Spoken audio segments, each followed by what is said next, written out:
স্বাগত বন্ধুরা উত্তরণ 3947 এই ইউটিউব চ্যানেলে।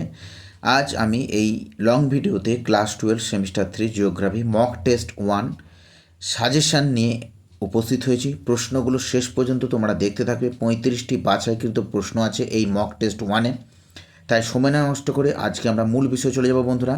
প্রথম প্রশ্ন, মেসেসরাস হলো ক্যাঙ্গারুর জীবাশ্ম, ক্ষুদ্রাকার কুমির জাতীয় প্রাণীর জীবাশ্ম, ফ্রান জাতীয় উদ্ভিদের জীবাশ্ম, অপশন ডি এক বিশেষ প্রজাতির বিড়ালের জীবাশ্ম।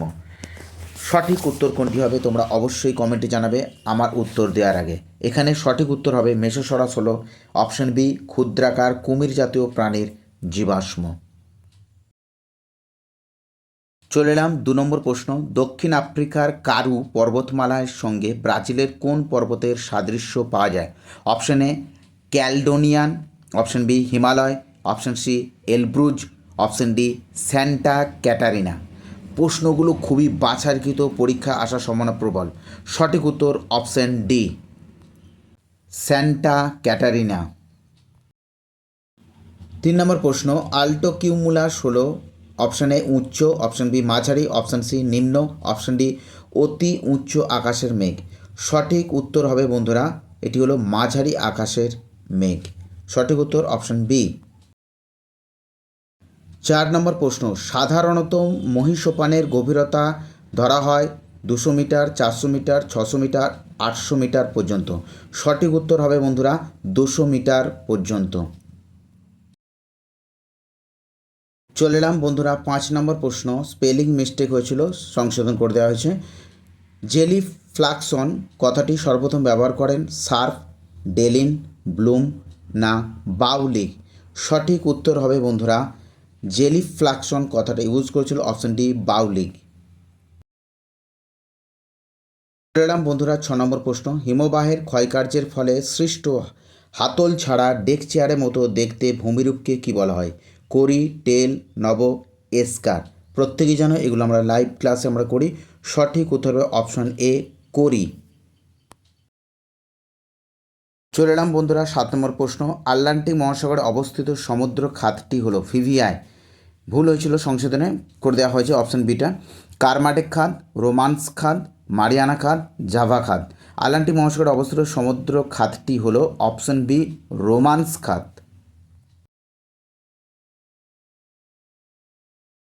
চলে এলাম 8 নম্বর প্রশ্ন, ভিভিআই 90 পূর্ব শৈলশিরা অবস্থিত ড্যাশ মহাসাগরে? শূন্যস্থান প্রশান্ত মহাসাগর, আটলান্টিক মহাসাগর, ভারত মহাসাগর না অপশান ডি কুমির মহাসাগর? 90 পূর্ব শৈলশিরা অবস্থিত প্রত্যেকেই জানো তোমরা, সেটা হচ্ছে ভারত মহাসাগর, অপশান সি। চলে এলাম বন্ধুরা 9 নম্বর প্রশ্ন, স্তম্ভ। ক স্তম্ভে দেওয়া আছে ব্যাকটেরিয়া, বাঘ, সবুজ উদ্ভিদ, হরিণ। খ স্তম্ভে দেওয়া আছে তৃণভোজী, বৃহৎখাদক, অনুখাদক, উৎপাদক। সঠিক উত্তর তোমরা অবশ্যই কমেন্টে জানাবে, যদিও আমি আগে উত্তর বলে দিচ্ছি তোমাদেরকে, তবু তোমরা কমেন্টে জানাবে। চলে এলাম বন্ধুরা 10 নম্বর প্রশ্ন, সত্য মিথ্যা নির্বাচন করো। প্যানজিয়া বেষ্টিত এক একক বৃহৎ জলভাগকে বলা হতো প্যান্থালাসা।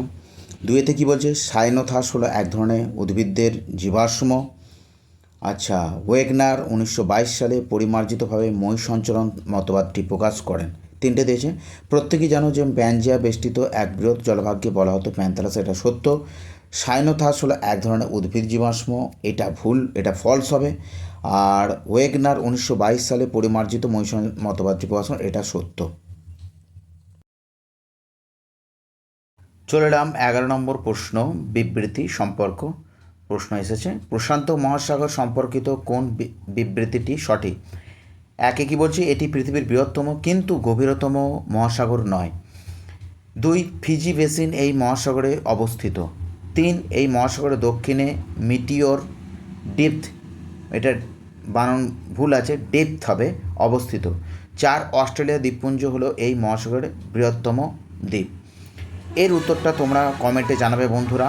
অপশানগুলো দেওয়া আছে, কোন অপশানটা সঠিক হবে আশা করি তোমরা পারবেই। প্রস্তুতি তোমাদের ভূগোল ভালোভাবে নিতে হবে কিন্তু, তাই সঠিক উত্তরটা তোমরা অবশ্যই কমেন্টে জেনে যাবে, জানাতেই হবে বন্ধুরা। চলে যাচ্ছি পরবর্তী প্রশ্নে। চলে এলাম 12 নম্বর প্রশ্ন, বিবৃতি ও কারণ। বিবৃতি কী বলা হচ্ছে? উচ্চ পার্বত্য এলাকায় তুষারদানা দেখা যায়, কারণ তুষারকণার ব্যাস 2 মিলিমিটারের বেশি হয়। অপশানগুলো কী দেওয়া আছে? কেবল এ সঠিক, অপশান বি কেবল আর সঠিক, অপশান সি এ আর উভয় সঠিক, আর হলো এর সঠিক ব্যাখ্যা। ডিএতে কী দেওয়া আছে? এ এবং আর উভয় সঠিক, কিন্তু আর এর সঠিক ব্যাখ্যা নয়। এখানে সঠিক উত্তর হবে বন্ধুরা অপশান সি, এ এবং আর উভয় সঠিক, কিন্তু আর হলো এর সঠিক ব্যাখ্যা নয়। 13 নম্বর প্রশ্ন, খাদ্য খাদক সম্পর্কের ভিত্তিতে উৎপাদক থেকে সর্বোচ্চ সাজাও। কী কী দেওয়া হয়েছে? ডায়াটাম, কাঁকড়া, হাঙর, সার্ডিন। এখানে সঠিক উত্তর হবে বন্ধুরা ডায়াটাম, তারপরে কাঁকড়া, তারপরে সার্ডিন, তারপরে হাঙর, অর্থাৎ অপশান বি সঠিক উত্তর। চলে যাব পরবর্তী প্রশ্নে। চলে এলাম বন্ধুরা 14 নম্বর প্রশ্ন, নিচের কোনটি ভৌমজলের সঞ্চয় কার্যের ফলে গঠিত নয়? স্ট্যালাকটাইট, গুহাস্তম্ভ, ডোলাইন, স্ট্যালাগমাইট। স্ট্যালাকটাইট, স্ট্যালাগমাইট, গুহাস্তম্ভ সবগুলোই কিন্তু ভৌমজলের সঞ্চয় কার্যের ফলে গঠিত ভূমিরূপ। একমাত্র ডোলাইন হচ্ছে ক্ষয়কার্যের ফলে গঠিত ভূমিরূপ। তাহলে সঠিক উত্তর অপশান সি। চলে এলাম 15 নম্বর প্রশ্ন, ভিভিআই অত্যন্ত ঘন ধূসর বর্ণের মেঘ সাধারণত বৈশাখ জ্যৈষ্ঠ মাসে উত্তর পশ্চিম আকাশে দেখা যায়। এই মেঘটি বজ্রমেঘ নামেও পরিচিত। এখানে কোন মেঘের কথা বলা আছে?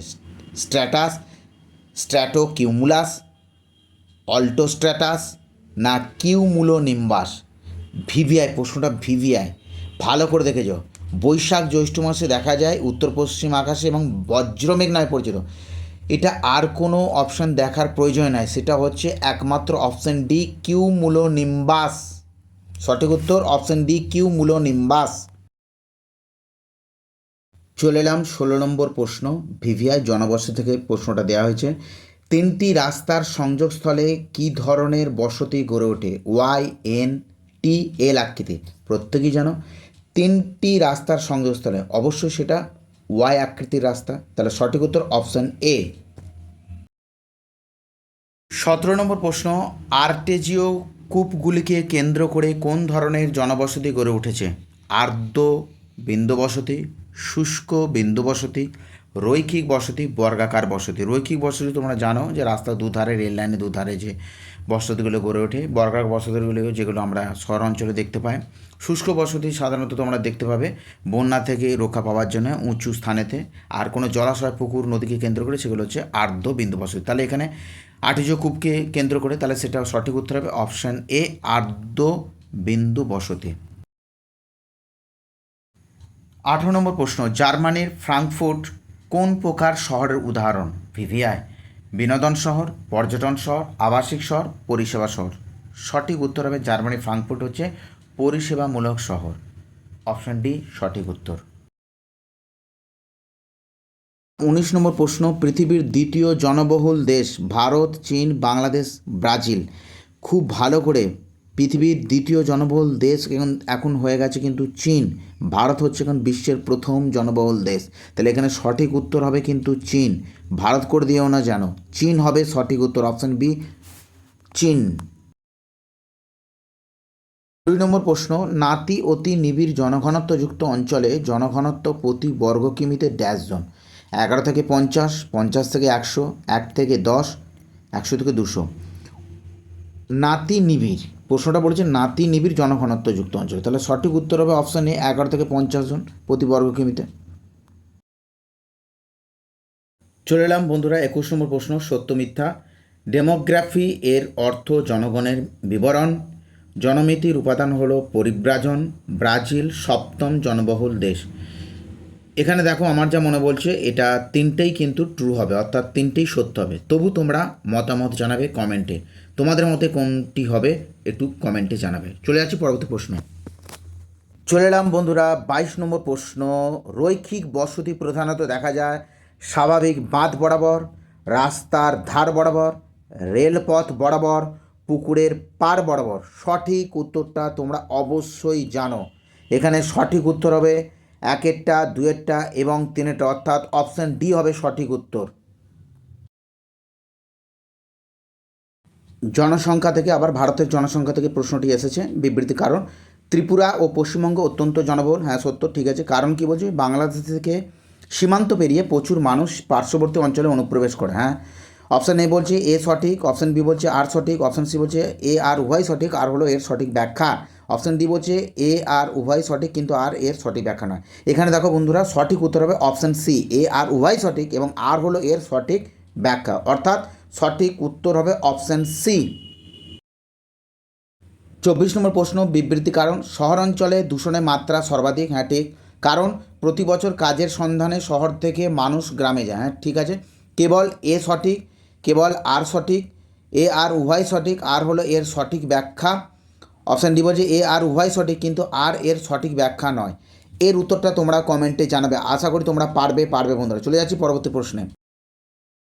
চলে এলাম 25 নম্বর প্রশ্ন, জনসংখ্যার বন্টনের নিরিখে মহাদেশগুলিকে অধক্রমে সাজাও, অধক্রমে। আফ্রিকা, উত্তর আমেরিকা, ওশেনিয়া, এশিয়া। তাহলে এখানে সঠিক উত্তর হবে বন্ধুরা এশিয়া, আফ্রিকা, তারপরে হবে উত্তর আমেরিকা, লাস্ট হবে ওশেনিয়া। হয়েছে? তাহলে অপশান বি হবে সঠিক উত্তর। চলে এলাম 26 নম্বর প্রশ্ন, উত্তর ভারতে সমভূমিতে খালসেচ প্রথা বেশি প্রচলিত, কারণ নরম মাটি, অধিক বৃষ্টিপাত, ঘন জনবসতি, কৃষিকার্যের আধিক্য। সঠিক উত্তর হবে অপশানে নরম মাটি। 27 নম্বর প্রশ্ন, হিমাচল প্রদেশের মণিকরণ যে শক্তি উৎপাদনের জন্য বিখ্যাত তা হলো বায়ু শক্তি, ভূতাপ শক্তি, জলবিদ্যুৎ শক্তি, সৌরশক্তি। সঠিক উত্তর হবে অপশান বি, ভূতাপ শক্তি। চলে এলাম বন্ধুরা 28 নম্বর প্রশ্ন, সেন্টিনেলিস যে অঞ্চলে বসবাস করে উপজাতি তা হলো লাক্ষাদ্বীপ, আন্দামান ও নিকোবর দ্বীপপুঞ্জ, কেরালা, অন্ধ্রপ্রদেশ। সঠিক উত্তর হবে অপশান বি, আন্দামান ও নিকোবর দ্বীপপুঞ্জ। চলে এলাম 29 নম্বর প্রশ্ন, ব্যাগিস শব্দটি যে চাষের সঙ্গে যুক্ত তা হলো চা, পাট, কার্পাস, আখ। প্রত্যেকেই জানো সেটা হচ্ছে আখ চাষের সঙ্গে ব্যাগিস কথাটি কিন্তু যুক্ত, তার সঠিক উত্তর অপশান ডি। 2011 সালের আদমশুমারি অনুযায়ী ভারতে প্রতি 1000 পুরুষে নারীর সংখ্যা হলো 925,000, 930,000, 935,000, 940। এখানে অ্যাকচুয়ালি সঠিক উত্তর হবে অপশান ডি এরটা, 940,000। 31 নম্বর প্রশ্ন, যে জলসেচ পদ্ধতিতে পার্সিয়ান চাকা, পাতকুয়া, কপি কলের ব্যবহার দেখা যায় তা হলো কি? অপশান বি, কূপ সেচ ব্যবস্থা। সঠিক উত্তর অপশান বি। এলাম বন্ধুরা 32 নম্বর প্রশ্ন, ভিডিওটা খুব বড় না হয় তার জন্য আমি আর অপশান বলছি না, তোমরা কিন্তু উত্তরগুলো কমেন্টে অবশ্যই জানাবে বা বাড়িতে নিজেরা প্র্যাকটিস করবে। প্রশ্নগুলো খুব অথেন্টিক এবং সিলেক্টিভ। রাজস্থানে রাত ভাটা ড্যাশ শক্তি উৎপাদন কেন্দ্র। অপশান সি, পারমাণবিক বিদ্যুৎ শক্তি উৎপাদন কেন্দ্র। 33 নম্বর প্রশ্ন, ভিভিআই স্তম্ভ দিলাম একটা, রেলপথ, জলপথ, সড়কপথ, যোগাযোগ, এধারে সোনালী চতুর্ভুজ, শিপিং লেন, ডাক ব্যবস্থা, হীরক চতুর্ভুজ। রেলপথের সঙ্গে যুক্ত তোমরা প্রত্যেকেই জানো সেটা হচ্ছে কি না, রেলপথ হচ্ছে হীরক চতুর্ভুজ, জলপথ হচ্ছে তোমার শিপিং লেন, সড়ক পথ হচ্ছে তোমার সোনালী চতুর্ভুজ, যোগাযোগ ব্যবস্থা হচ্ছে ডাক ব্যবস্থা। 34 নম্বর প্রশ্ন, দুটি নিউক্লিয়াস যুক্ত হয়ে একটি নিউক্লিয়াসে পরিণত হওয়ার সময় অকল্পনীয় তাপ উৎপন্ন হয়, যা থেকে বিদ্যুৎ উৎপাদন করার মতো প্রযুক্তি আজও মানুষের নেই। নিউক্লিয়াস যুক্ত করার এই পদ্ধতিটির নাম কি? ফিউশন, ফিউশন, ডিনামাইট বিস্ফোরণ না তাপ সংযোজন? প্রত্যেকেই জানো সেটি হচ্ছে ফিউশন। সঠিক উত্তর অপশান বি, ফিউশন।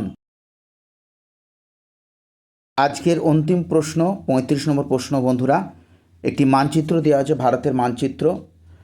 উপরের ভারতের মানচিত্রে চিহ্নিত অঞ্চলটিতে কোন ফসল চাষ করা হয়? কার্পাস, চা, কফি, ইক্ষু। তোমরা অবশ্যই পারবে, সঠিক উত্তর কমেন্টে জানাবে। আশা করি তোমরা দেখতেই পাচ্ছ এগুলো উত্তর দিকে অবস্থিত। ভারতের পশ্চিমবঙ্গেরও দেখো কোথায় কোথায় কালো কালো ডট আছে, সেগুলো জনপ্রিয় একটা বাণিজ্যিক ফসল কিন্তু। তাহলে উত্তরটা অবশ্যই তোমরা কমেন্টে জানিয়ে যাও বন্ধুরা। আজকে 35টা প্রশ্ন দিলাম এবং প্রতিদিন এই উত্তরণ 3947 ইউটিউব চ্যানেল থেকে লাইভ ক্লাস নেওয়া হচ্ছে এবং সাজেশনও দেওয়া আছে, সেগুলো তোমরা প্রয়োজন মতো করে দেখো।